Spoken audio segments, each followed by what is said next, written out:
Welcome back to the Fantasy Football Hub YouTube channel for another Game Week 15 preview. Today I am joined by FPL Salah, and at the time of recording we've just had some breaking news about Nick Pope's injury. The Telegraph reporting, Abdul, that he could be out for up to 4 to 5 months. What does that mean for FPL? Well, it's big news because obviously we all know DUBRAVKA came in for Pope and he's only 3.9 million and 4 to 5 months. So I mean that's long term. Possibly end of the season. Could potentially be so. Yeah. I mean 3.9 million for a Newcastle defense. That's as good as it gets. And he's not even somebody you need to place your first keeper with. Most of us have got Turner or Strakoschka or a 3.9 million goalkeeper for our second keeper, so definitely a great option now. Yeah, really interesting. Obviously that news is just breaking as we're recording now on Monday morning, but I mean, Abdul, reacting on the fly. I wonder how that might affect your moves. Let's have a look at your team from last game week first of all, just to see how you got on. Another green arrow, another small green arrow, but moving in the right direction at least. Yeah, I mean, I'm happy with the kind of progress. I mean, it's never enough in FPL, is it? You want that's so true. It's so true. Even when you halve your rank, you're like, I could have done a little bit more. Even when you've had a fantastic game week, right, and you've maybe benched the wrong player, you're still like, oh man, I could have had that. But it's just, I guess, shows that we're competitive in this game, and it's just FPL for you. But yeah, I mean, look, I've had since I wild carded, I've had all green arrows. I've gone from 1.6 million to 860k now. But yeah, I mean, I say this every week. I'm still waiting on that big game week that can potentially kind of turn my season around. But yeah, I'm happy with the progress, Jack, and hopefully my team's in good shape. And I'm happy looking forward. Yeah, I mean, Watkins there, probably your highest scorer. Yeah. Was there any thought about selling him before this game week? Yeah, for sure. I mean, look, a lot of people sold him for Darwin, and that wasn't a bad move at all. Like, it was all team dependent. The only reason I didn't sell Watkins was because, as you know, I'd used my 2 free transfers earlier in the week. Yeah. And if I hadn't done that, Jack, then my moves probably would have been Watkins to Darwin and Eze to Mbeumo. So, if I hadn't made those early moves, then those two would have been my moves. Yeah. Right. So kind of worked out in the end. But I mean, obviously, if I had made those moves, I would have started Charlie Taylor. But it would have been probably, I mean, in this instance, I'm like 1 point better off. But it just goes to show, like, how team dependent these moves are, and how sometimes it can work, and how much kind of variance is involved. Because I went early, I kept Watkins, got his points, but those who kind of saved their transfers, who actually done the right thing, really. Yeah.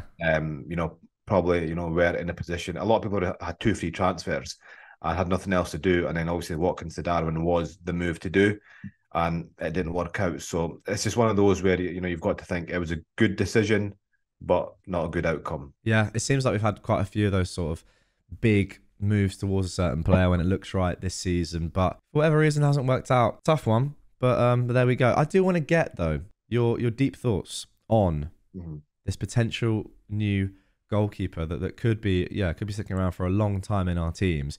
We saw with Kelleher that people were keen on him. Obviously, Liverpool defense not as good as the Newcastle defense, really, and Kelleher perhaps has less experience in the Prem than DUBRAVKA. So overall, do you think that people with a couple of frees, or maybe even without a couple of frees, those with Areola, who once again has a tough fixture this game week, is it the right time to finally make that goalkeeper transfer? Well, I mean, the thing is, the way, again, I guess it's team dependent. If you're in a position where, I mean, if this happened last week, like, this is probably a move that a lot of people would have made, because a lot of people were sitting with 2 free transfers, not much to do. A lot of people have made those moves now, and bought in the likes of Darwin, etc. And they've got like the Simicast. So it really depends, where your priorities lie. I mean, if you've got a team well set. If I had 2 free transfers this week, Jack, just for example, I would have made the move. I would have gone my second keeper to DUBRAVKA, and then that way you've got Areola there. You could probably rotate them. I mean, at least you've got 2 playing keepers rather than moving your first keeper out. So it's definitely a move that I think it's worth doing now, because if you even look at Newcastle's fixture up to game week 19, they've got Everton. They've got Everton away, which is, I guess, okay. Spurs away is difficult. Then they've got Fulham, Luton, and Nottingham Forest. And then, like, they've got Liverpool and City, but then of course, if depending on what other keeper you've got, you could probably rotate in them, and then from there on in, they've got good long-term fixtures. And you know what, Newcastle is one of those teams where they could get a clean sheet against anybody. They've got the third, they've conceded the third least goals in the league, the third best expected goals conceded as well. Yeah. So they're a really good defense. We know that.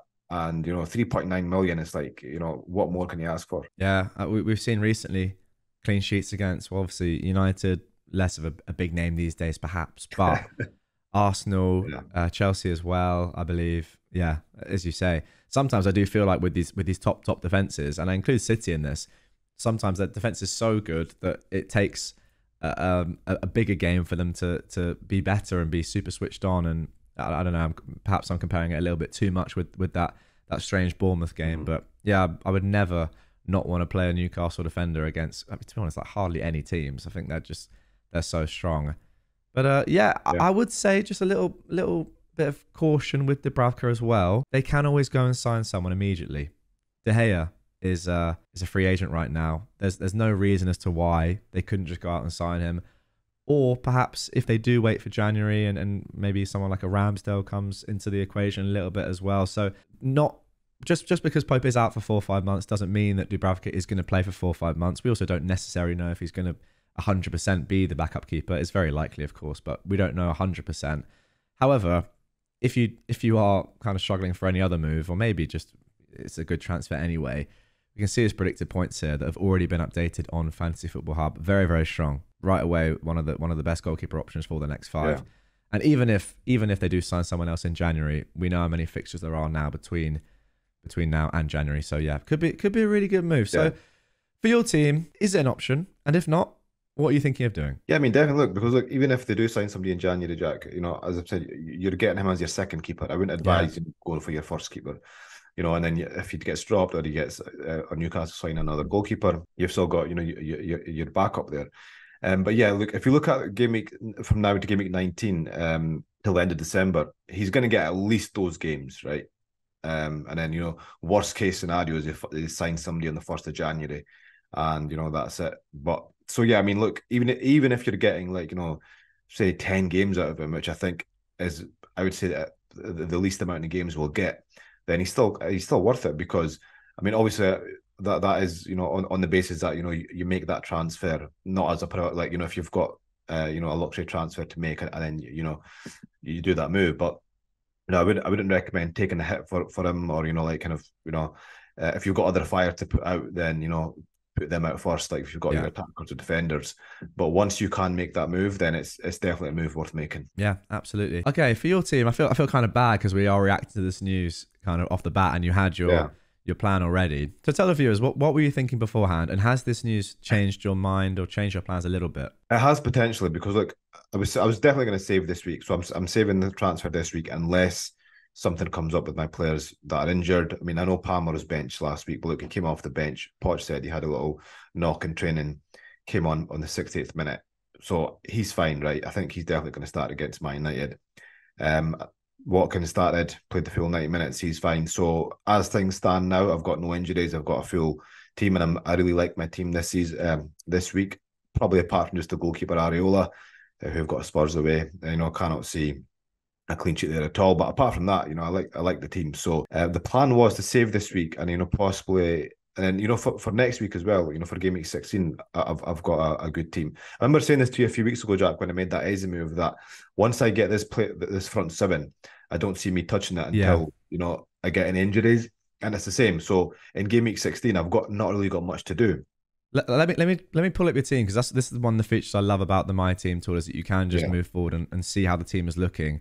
It's very visual, which I absolutely love. And yeah, as you say, the front 5 once again is perfect. You're not going to change that. So are you on game week 16? Yeah, on game week 16 now. So on game week 16, so I've got Gabriel and Saliba in defence with Pinnick, who's got Sheffield United. So no changes there. So this is a week I was going to do Gahey to either Lascelles or Livramento, to get a Newcastle defender in. They were sitting on my bench that week, obviously, because they're playing Spurs.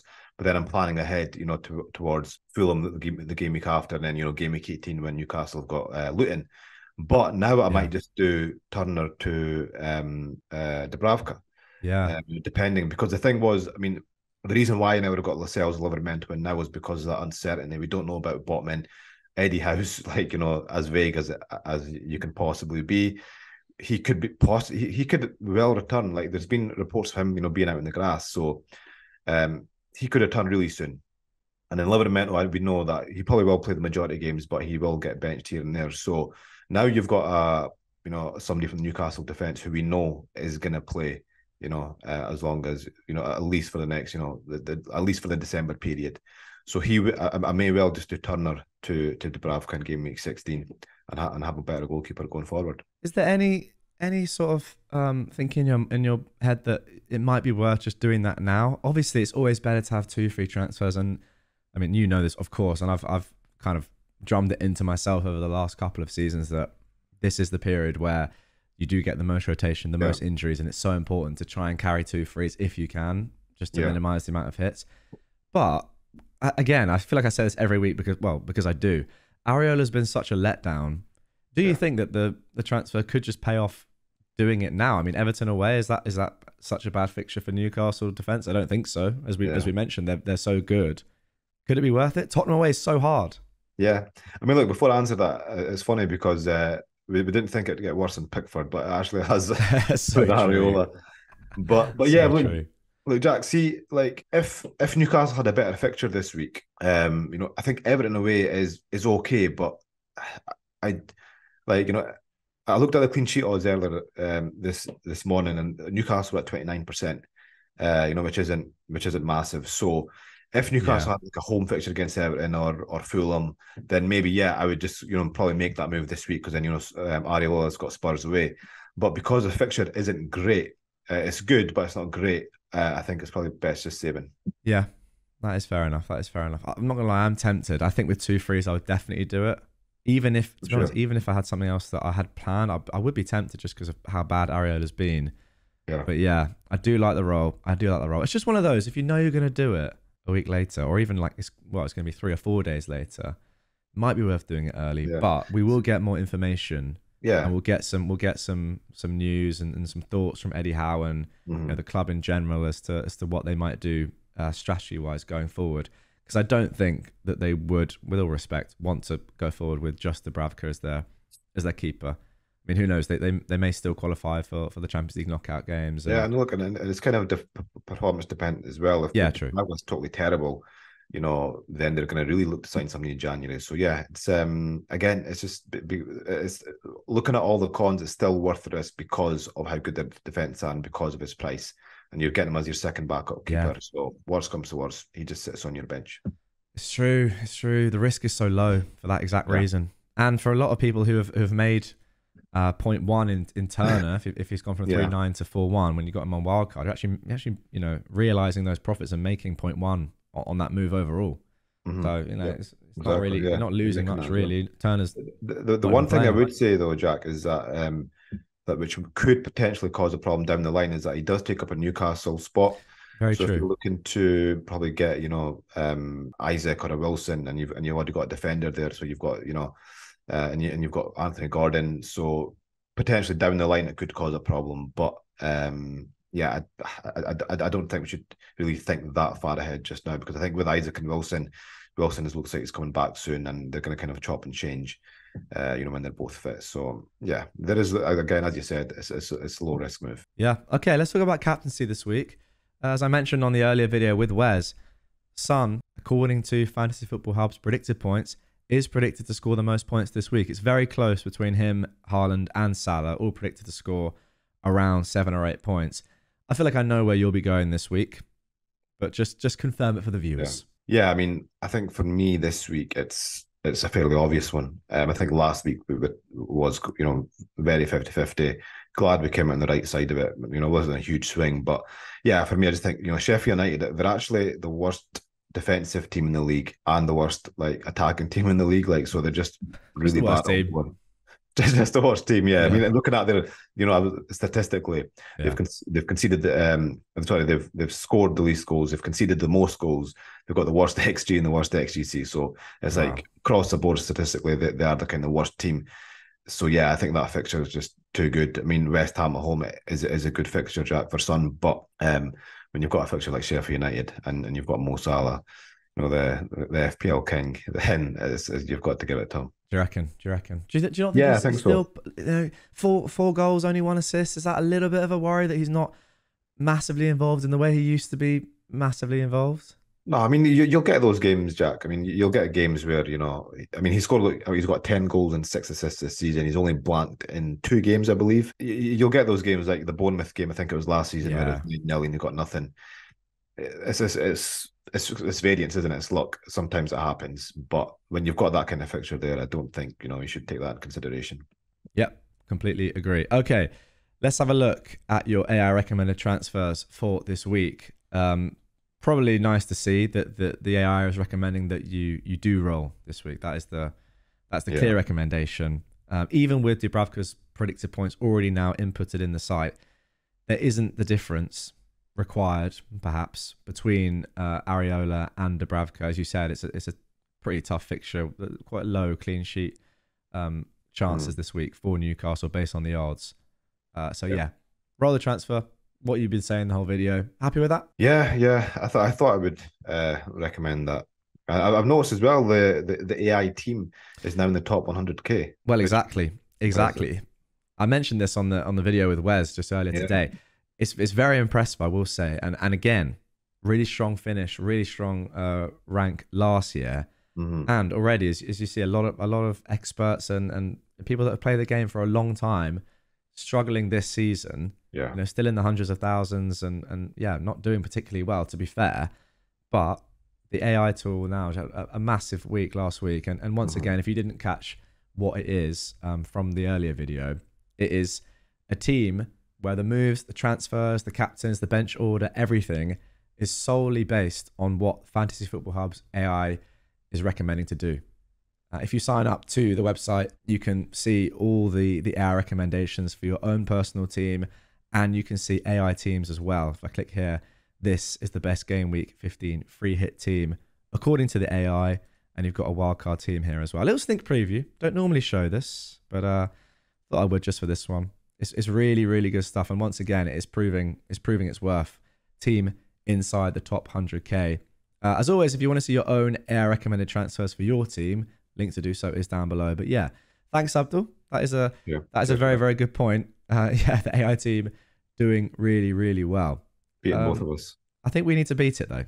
I feel like. Yeah, I know. How do you feel about being beaten by AI?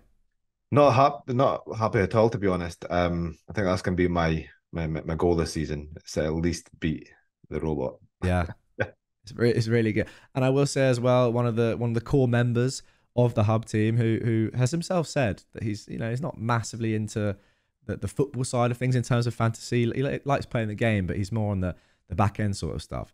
Last year, he decided he would use the AI pretty consistently to inform his decisions week on week, just going off these AI recommended transfers and predicted points. And he finished inside the top 10k, whereas I finished outside the top 100k doing it myself. So look, I'm not saying for 1 second to just use it solely, but it is a very handy tool. And as I mentioned in the video earlier, with these game weeks coming so thick and fast, it can be very, very useful if you are pushed for time just to have a look and say, you know what, yeah, that looks all right, let's go for it, rather than having to spend loads and loads of time that you don't have working out what to do with your team. So link down below. As always, sign up to Fantasy Football Hub and yeah, take advantage of all the stuff that we've just talked about.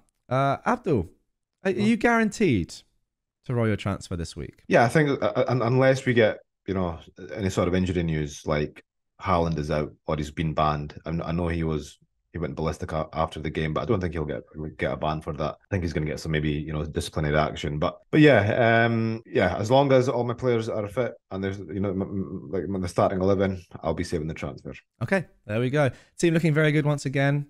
Hopefully a bigger green arrow this week rather than the drips and drabs sort of greens that you've been getting of late. But not bad. You got to take them. Sure. Yeah, of course. But need that big one. £100 there game. We go. Maybe this is the week. Yeah. Okay, guys, that is going to do it for this one. Thank you very much for watching. As always, Abdul, thanks for the tips and advice. And we will all see you later for another Game Week preview.